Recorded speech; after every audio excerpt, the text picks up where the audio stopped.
Comment l'endométriose peut entraîner des problèmes de conception?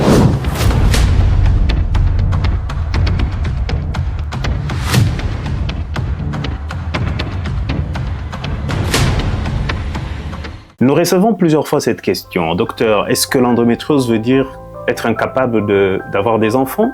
Ou encore, est-ce qu'une femme qui a déjà eu des enfants peut avoir l'endométriose? C'est à ces questions que nous allons essayer de répondre dans ces numéros. Tout d'abord, mais c'est quoi l'endométriose?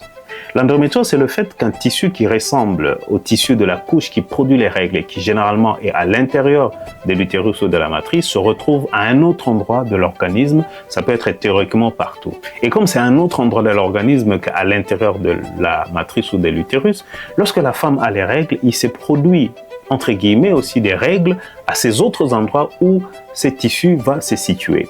Et la production des règles à ces autres endroits qui sont normalement pas les endroits naturels où les règles sont produites, l'endroit naturel étant l'intérieur de la matrice, cette production ailleurs va entraîner des réactions de l'organisme et cela peut être à la base de certaines manifestations. Tout dépend de l'endroit où cela se trouve, mais le plus souvent ça va être des douleurs, mais aussi d'autres manifestations, notamment les problèmes de conception ou une difficulté à démarrer une grossesse.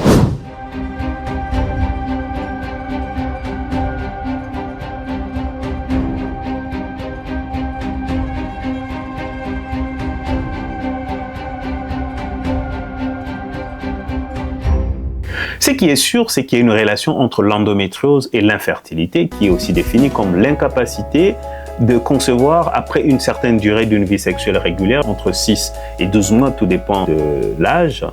Et on comprend qu'il s'agit là d'une situation de recherche de conception. Parmi les femmes qui ont une infertilité, on trouve jusqu'à 5 femmes qui présentent de l'endométriose. Et parmi les femmes avec endométriose, jusqu'à 3 à 5 auront un problème de conception, mais pas toutes. C'est-à-dire qu'il y a 5 à 7 femmes avec endométriose qui n'auront pas de problème de conception. Lorsque les deux cohabitent, ça veut dire que l'endométriose, le problème de conception ou l'infertilité, comment on peut expliquer que l'endométriose entraîne ces problèmes de conception? Plusieurs mécanismes peuvent être mis en avant. Premièrement, nous avons dit que l'endométriose, c'est le fait que ce tissu-là peut se situer ailleurs. Et ailleurs, ça peut être au niveau des ovaires, entraînant ainsi, dans certaines situations, des kystes des ovaires. Et quand ces kystes-là concernent les deux ovaires, du fait d'une augmentation de volume liée à l'accumulation du sang des règles dans les deux ovaires, cela peut perturber le fonctionnement normal de l'ovaire et nous savons que l'ovaire contribue à la fertilité. Mais aussi le fait que les règles, par exemple, vont se produire à l'intérieur du ventre, cela va entraîner des remaniements, une réaction de l'organisme qui va entraîner beaucoup de transformations et alors faire peut-être créer ce qu'on appelle des accolements ou des adhérences, accolement de la trompe sur la matrice, accolement de l'ovaire sur le ventre, alors que dans la situation normale, ces organes sont libres et cela va entraîner un embouteillage à l'intérieur du ventre, ce qui va défavoriser le processus de conception. Mais aussi, le changement à l'intérieur, par exemple, du ventre, du fait de la présence de ces tissus qui sont étrangers en fait à l'intérieur du ventre, cela va faire réagir l'organisme avec une inflammation chronique, donc une réaction chronique. Cela va perturber les échanges qui se passent pour que les deux sémences de l'homme et de la femme se rencontrent au niveau des voies génitales. Mais aussi, les deux sémences peuvent se rencontrer, mais une fois à l'intérieur de la matrice, comme chez les femmes qui ont l'endométriose, parfois l'endomètre qui est même à l'intérieur de la matrice peut avoir une réceptivité qui n'est pas très bonne. Les femmes peuvent avoir des problèmes à démarrer des grossesses, mais aussi lorsque l'endométriose concerne les muscles de la matrice, ce qu'on appelle l'adénomiose. Cette adénomiose au niveau de la matrice va entraîner une réaction au niveau du muscle même de la matrice et ça va atteindre aussi la couche qui va recevoir l'embryon qui va venir s'implanter. Cela peut compromettre ce processus d'implantation et donc empêcher que la femme tombe enceinte. Et enfin, ça c'est un peu un mécanisme indirect. Le fait que les femmes aient l'endométriose, ça va les exposer à plusieurs interventions chirurgicales.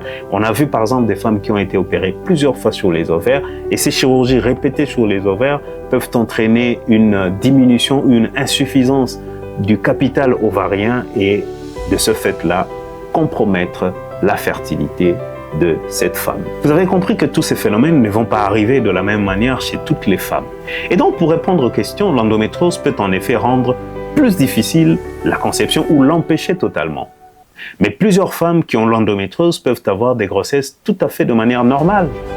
D'ailleurs, on peut trouver des femmes qui, après avoir eu 4 ou 5 grossesses, ont même voulu arrêter leur maternité, mais c'est bien plus tard, vers la quarantaine, du fait d'une douleur, elle va faire un bilan et on va découvrir qu'elle a une endométriose vraiment avancée alors qu'elle a déjà clôturé ses désirs en rapport avec la maternité.